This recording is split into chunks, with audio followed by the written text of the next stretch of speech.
This is Mario Romero with the Romero team of the Melcher Agency, and thanks for visiting our site. Today is going to be a series of videos on Phoenix, how it evolved, developed, and I'd like to introduce our guest today, John Jacomart, and he is a local Phoenix historian.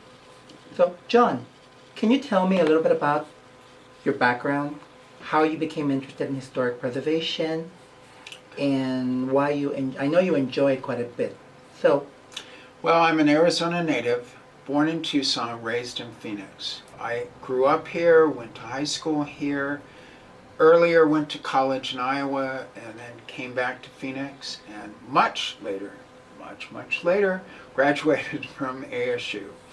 My first house was in Del Norte subdivision, and we bought from the original owner. My passion for historic and real estate started then. John, tell us about Phoenix, how it evolved into the city we have today. I mean, it was a tiny little village at the turn of the century, and now the metro area is over 4 million people. How did that happen?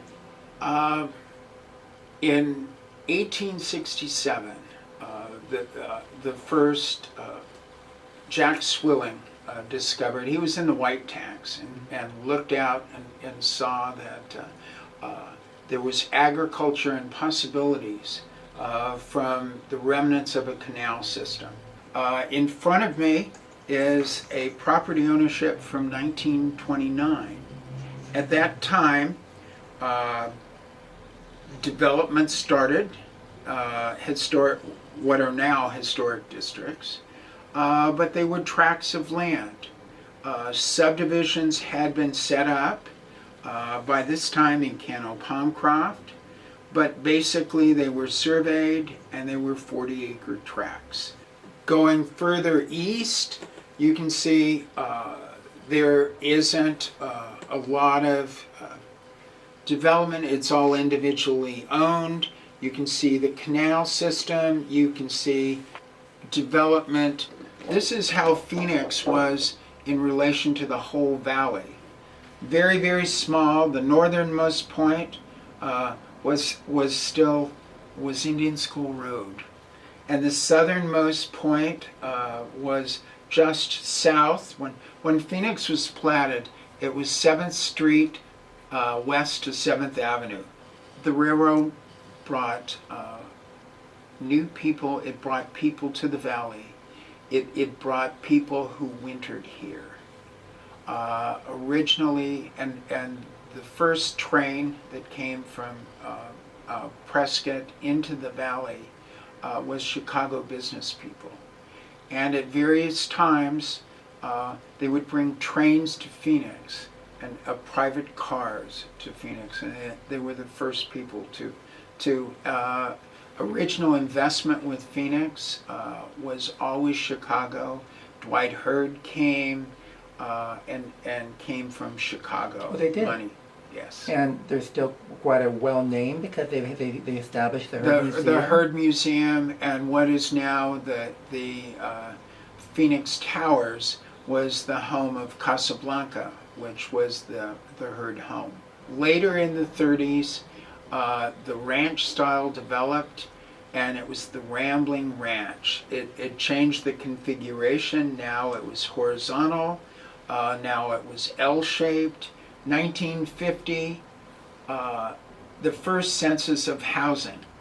40% of the housing stock of Phoenix was built between 45 and 50. So people say the boom came right after the war.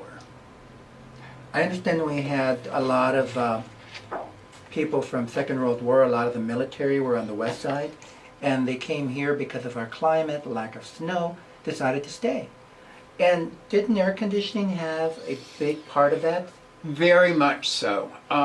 Commercially, the first, and it's a toss-up between the Westward Ho and the San Carlos. Both say that they had the first air conditioning as such.